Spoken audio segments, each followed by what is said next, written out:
Welcome back to Whose Fic Is It Anyway, where everything's made up and the points don't matter. I'm your host, StevoTheHuman. And I'm Spaz Stevo, and this stream was brought to you by Miko Sticks, chocolate-covered cookie sticks. There's a reason they still call her a prince. Oh yeah. Oh my. Anyway, where did we leave off? Oh, right. On the last episode of Deep Nine Solves an Incident, Cirno and them agreed to solve an incident. So let's do this. Alright. Cirno and Team 9 flew to Team 9 HQ, which is a treehouse made out of igloos, hence the placeholder. Yeah, you thought that... Yeah, so Team 9 HQ, instead of being made of blocks of snow like an igloo, is made of whole igloos.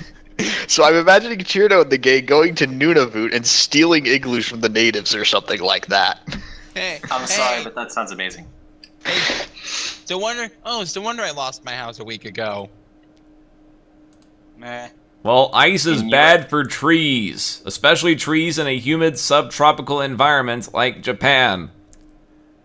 They went to discuss the incident that was needing of solving. All right, girls, Cirno said in a bad drill sergeant voice. In this brown envelope, these is a note of what the incident is all about. She threw the envelope on the table in front of her friends. But what is the incident, Mistia asked. I like how Brown is capitalized, so I can make a joke about the Cleveland Browns or Charlie Brown. Is it still topical if I brought up Michael Brown? Or Dan Brown? All I know is this is going to be Or stupid, Chris isn't it? Brown. Nah, the Cleveland Browns. It's endorsed by the NFL, that envelope, and this incident. So it would actually be pretty funny if the Hakare Shrine demanded mountains of bureaucracy before anyone could solve an incident. And again, whose envelope is this? I know it's a minor detail, but how do you get a Western-style envelope into feudal Japan and then feel the need to write a life-or-death instruction thingy on the inside? Plus, if you need to get it from an envelope to know about it, I doubt many of the others know since it's not a public issue and therefore not an incident. Well, Spaz, as I explained earlier, it's an NFL officially licensed Cleveland Browns envelope. And, like, Gensokyo is a huge fan of the Browns because apparently it's in Ohio. How is it in Ohio? Anyway, Cirno opened it up and read aloud. So it says that Suika has ran out of sake and is going batshit crazy. Cirno, watch your goddamn language! Oh, by the way, which is... Literal hell. How does Suika run out of sake? She has an infinite gourd. Yeah, I wrote that down too, and that is why I'm drinking a sake. Because the Ficrus was a distraction. I have the sake. Bastard. Now Stevo's gonna go batshit crazy. Great. Anyway, I'm a security officer for a newspaper publisher. I also might or might not be Momiji. The last time I wrote a... No. So, the last time I wrote a witness report, my boss chastised me for using some language that was considered too colorful. Not in a bad way, not like swear words and shit, but like for phrases like went on his merry way. So, like, you have to be incredibly robotic in your language. Or at least legalese. So the phrase batshit crazy on an official document is going to fly as well as the usual incident solvers in this fic.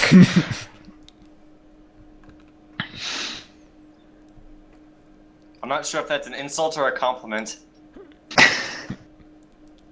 They They fly fell as well as the downstairs. usual incident solvers. What?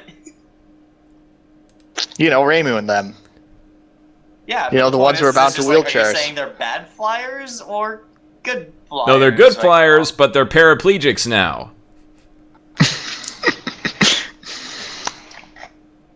Alright, continuing. She's breaking things across Gensokyo left and right, trying to get herself more sake, but she's causing more destruction than anything else. Your job is to calm her down in any way possible. But be careful. She's an Oni. Meaning she will break all your bones in your body just by slapping you. Yeah, not like we can, have a spell card duel with her. Also, why are we just standing here in a treehouse igloo that spits in the face of physics when an Oni is causing a cataclysm at the human village? By the way, this incident took 3 chapters to get to. Which is crazy. And even as much as that breaks the very nature of spell card rolls, that would still be a far better opening.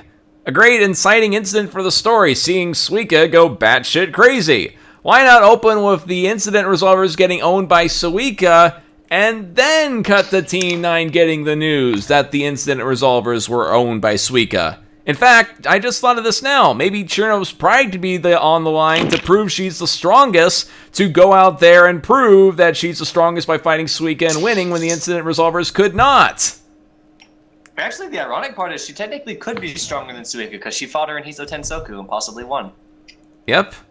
And even funnier, she could even try to get all the other members of Team 9 on the incident by appealing to their lesser than noble motives, so she could hog all the credit. That could be a compelling story. But now, without looking ahead, I know that they're going to agree to the mission because the writer simply is going through the motions. I call this the checklist plot. Like the idiot plot tries to force everything to conspire to make the story take place, this is where you go through the motions to make things happen, like have the incident resolvers go out of commission, check, call up Team 9, check, get the mission details, check, and if the story continues, I know it's going to be fight Suika, check, happy ending, check. Aww. Cherno then looked at her friends after reading it. She noticed that Wriggle was trying to leave. Yay! Conflict, doubt, fear, emotions that actually make stories worthwhile. I'm going to count how many words it'll take before she changes her mind. This did not go unnoticed by Cherno. Where do you think you're going, Nightbug? Cherno said. Wriggle responded, hell no, sister. I'm not fighting an Oni. I might be crazy, but am not stupid. You can do it and get killed. Even though fairies keep reviving, I am not, so screw the incident and screw you. Wriggle's about to leave the room. Do do do do do do. Oh, hi, Mark. But Cherno tired, I'm wasted. I love you, darling. But Cherno froze, capital froze, her feet to the ground. Hey, this isn't Grey Garden. Get out of here. You're possessive, going to help us, or else, Cherno said. 78 words. Looking forward to seeing you change your mind in the next part, Wriggle. Could this be the first incident of... Oh, wait, you already said the first instance of actual conflict. I didn't know Cherno could be such a tyrant to, her friends. Is she, the douchebag of...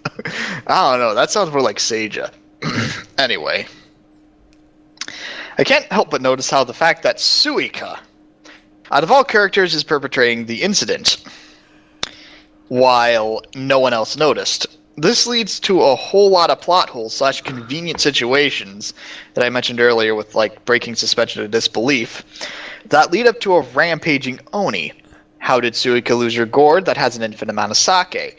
How did Reimu not notice Suika behaving strangely when they live in the same building? What's compelling Suika to be a kaiju? How does sobriety make someone act more mercurially and irrationally?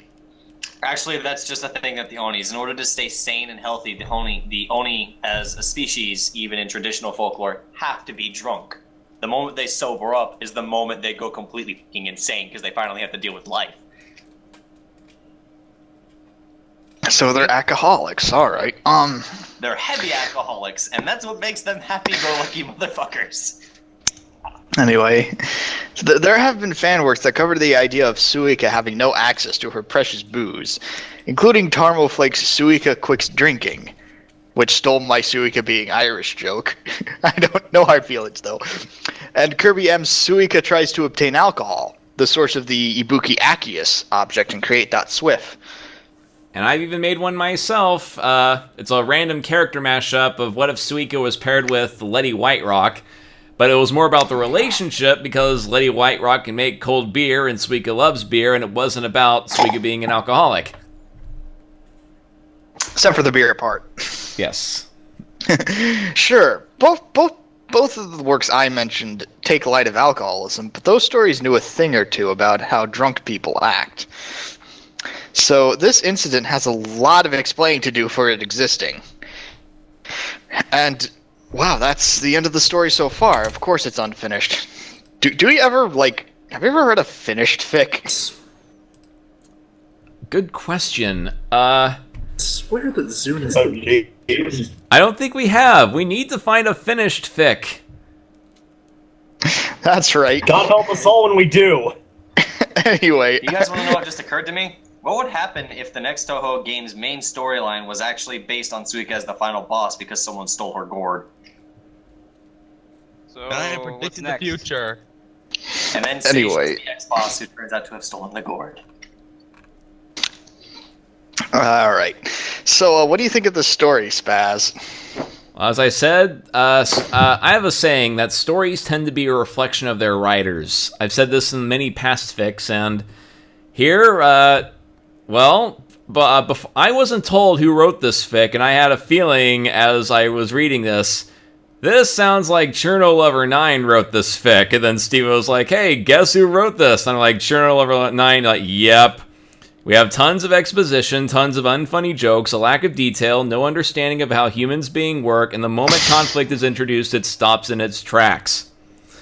But, and I say this but because, in the classic words of Jim Rohn's own mentor, if anyone who knows what Jim Rohn is, first, we need to tell you, you have messed up! And second, here is how to not mess up! I will say that writing is not impossible. And growing, of course, isn't impossible either. This sounds very close to how I wrote my first stories. Down to the bad jokes, down to the misunderstandings about people, down to the lack of structure or purpose, and so on. Now, normally this is the part where I preach story structures till the cows come home, but since it's been a while since our last riff, I've actually matured a whole lot when it comes to writing advice, and I got a new saying. As it happens in stories, so it happens in life. And as it happens in life, so it happens in stories. I believe that the stories we tell and the way we tell them is pretty much a blueprint of how we behave and how we believe the world works. Now, mature individuals tend to tell the most gripping and original stories, but those who aren't mature, well, they write things like The Room or Birdemic or the Sonic Pikachu fanfic that shall not be named. And people who don't understand people tend to write shallow characters. People who tend to not communicate well write nonsense dialogue. People who don't understand effort and hard work don't write conflict, and so on and so forth. It can be summed up as thus: the more you understand how life works, the better the story you can tell. And at the same time, the better you understand why stories influence lives, the better the lessons you can draw for them. A story is not merely entertainment. It's a blueprint for life. What's worth fighting for, what's worth dying for, what's foolish to pursue, what lifts us above our animal impulses and enters the realm above the rational and the divine, funny enough. When you tell a story to simply entertain or be loved by your adoring fans, the sad fact is, who you are shines through in your writing. And what shines through, if your purpose for writing is that, usually isn't very pretty. I end by saying what I've always said, that great writers tell stories that feel like real life, but bad writers tell stories that feel like a psychoanalysis of the writer. And this, unfortunately, sounds like a psychoanalysis of the writer.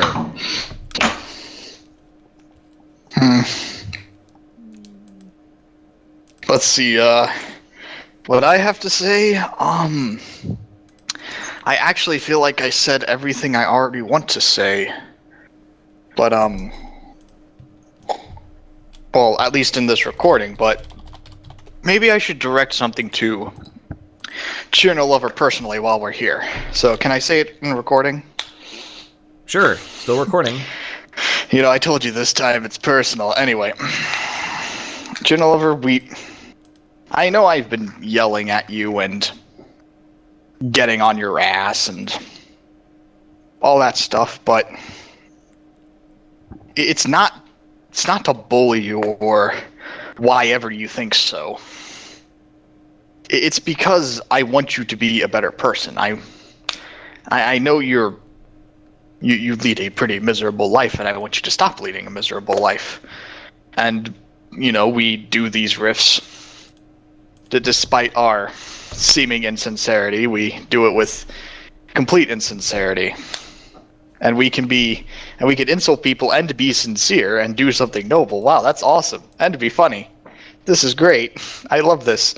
And I can get drunk while doing it. But anyway, I'm digressing. But I told Cirnolover9 a lot of stuff. And very little of it is sticking.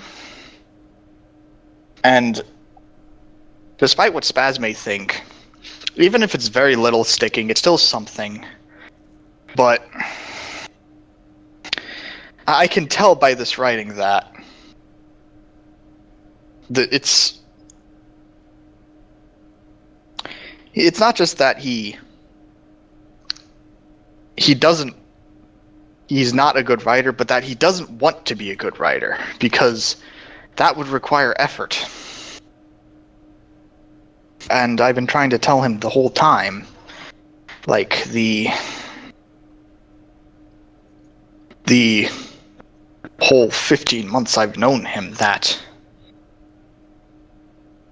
you're gonna have to put effort into something if you want to make something you're proud of. Sorry to end that on a very somber note, but that's what I've been saying. Are you saying I should not continue the story? No, complete By it. all means, continue the story, but before you actually finish a section, have someone proofread it. Proofread, help, assistance, anything. Yep. This has the Ask for potential help to be a with good what you story. want. It's just the way it's executed.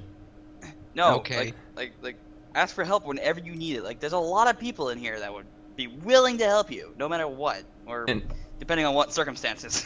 In I can fact, vouch for that. that's the very purpose of this riff. We have given you notes, albeit wrapped up in sarcasm and a lot of jokes, but they're still notes. Think about what are the origins of the things that you're writing in your story. Like, why is Suika doing this? How did it happen? So you can get those gears in your head turning and start being a little more creative to answer those unanswered questions. Oh, right. Something else I forgot to mention. I can tell, like most bad fics, that this is a make stuff as he goes deal. Like, Spastic says checklist plot, but I say no, he's completely making stuff as he goes.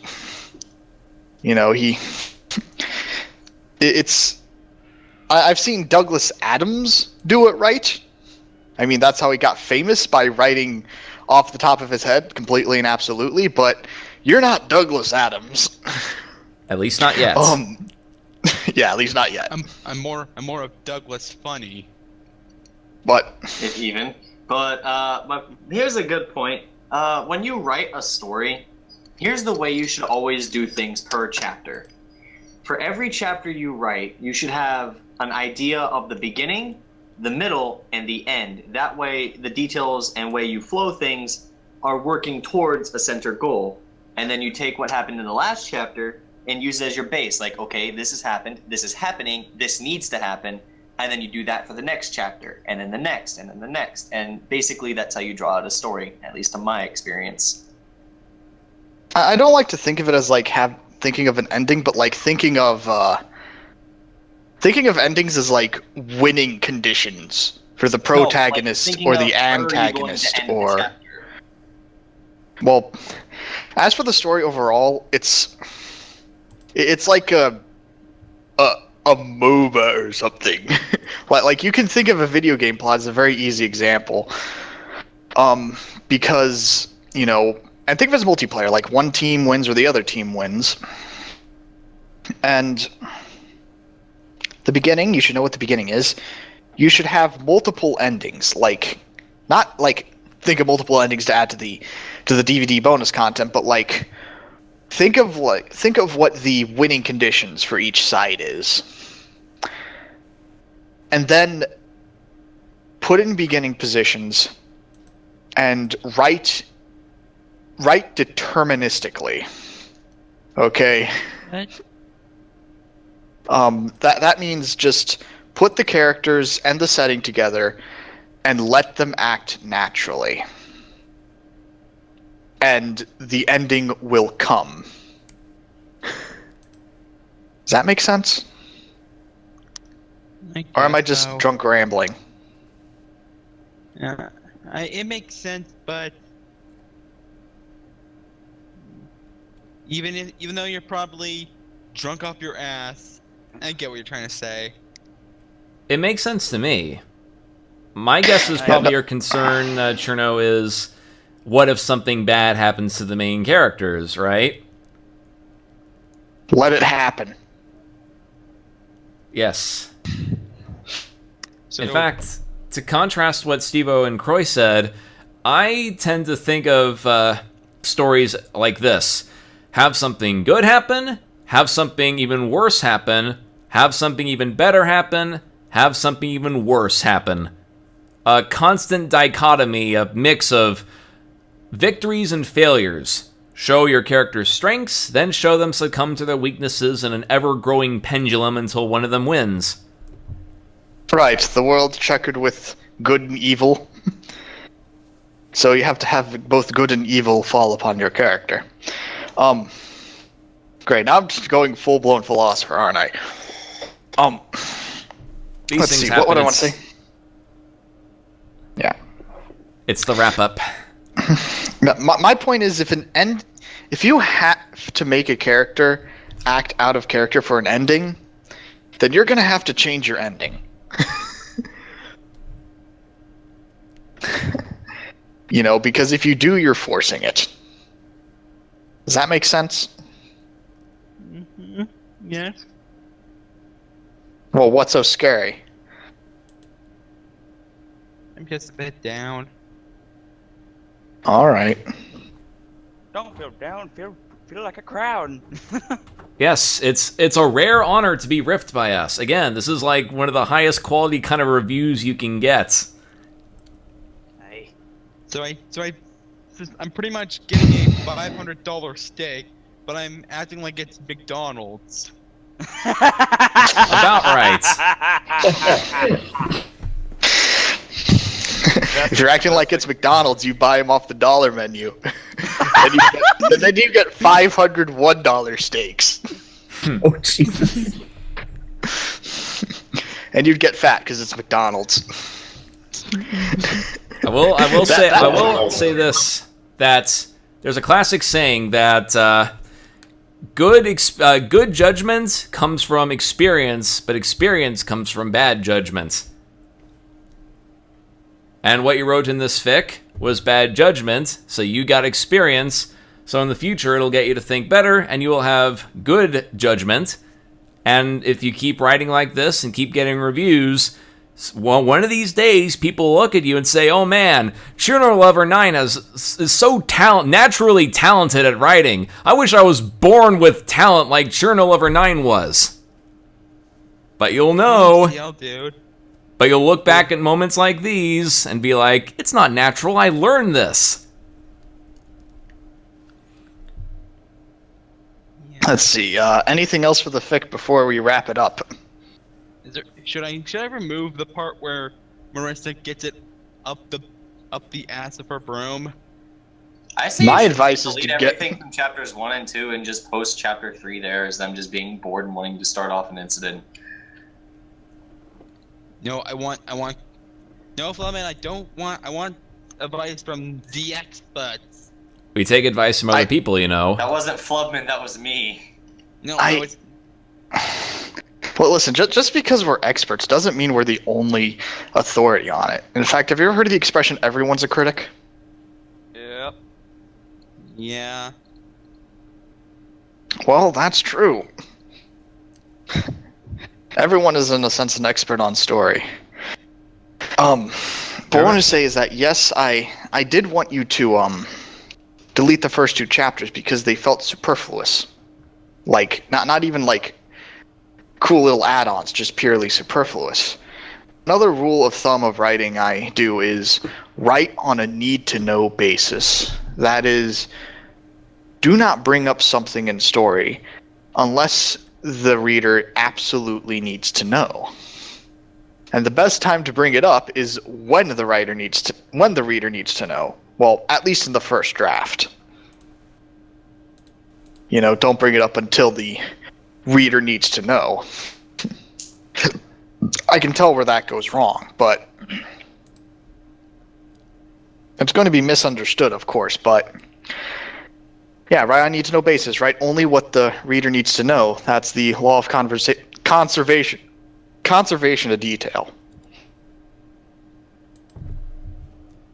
And I guess my final comment is, as I said earlier about the whole natural talent thing, there was a time when I was in your shoes, Cherno, when people would read my stuff and get the same exact reaction that you are getting now, but eventually I figured out, okay, that's not how you do it, this is how you do it, and it's little experiences like these that build you up into being a better writer. So the reason like you see me as an expert is because I've had more experiences like these.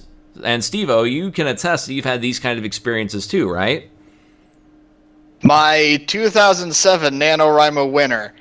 It is packed away in an email on my Gmail account, and I dare not open it.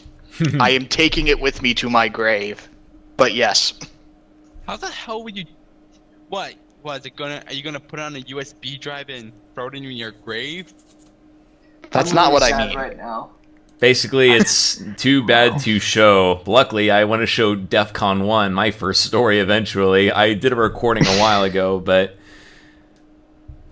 yes, like, remember, like, a lot of people see me as an quote-unquote expert, but when I write stories, who do I see? Everyone else. Again, one of the things I do is I constantly ask other people. I pitch ideas. I ask them.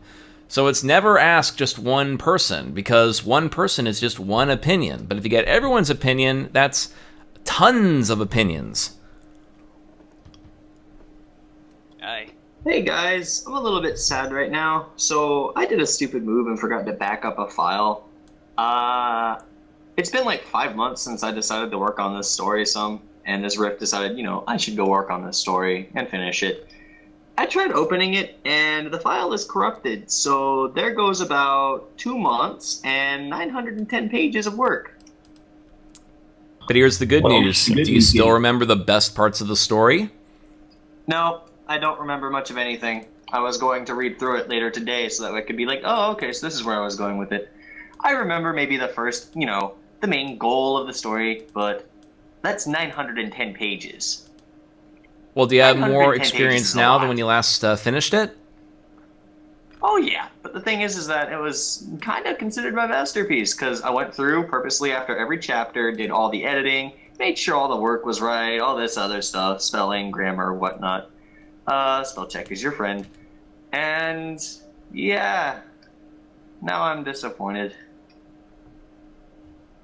Well, if I want to end this on a good note, it's 1, rewrite it, and chances are you'll probably be pleasantly surprised by what you get. And 2, use other programs. So, sound good? Or unless I probably should have just backed up the file, but oh well. But yeah, that sounds good. I hope I can actually remember most of this story, because it was good. It was fun. It was entertaining. Boots. So, Stevo, want to sign us off? Alrighty, this is StevoTheHuman signing out. And this is Spaz. Join us next time when we hopefully find a finished fic. If not, something else to sink our teeth into. See you then. Woof. Woof, woof. Brought to you by Miko Sticks, chocolate-covered cookie sticks. Don't ask where the chocolate came from, but we can tell you it's friends with a lot of brooms. Stupid advertisers! I don't want to see this. Woof, woof. Oh, God. Woof, woof, woof. Brooms and ghosts. Anyone wants to make a It made me too fat!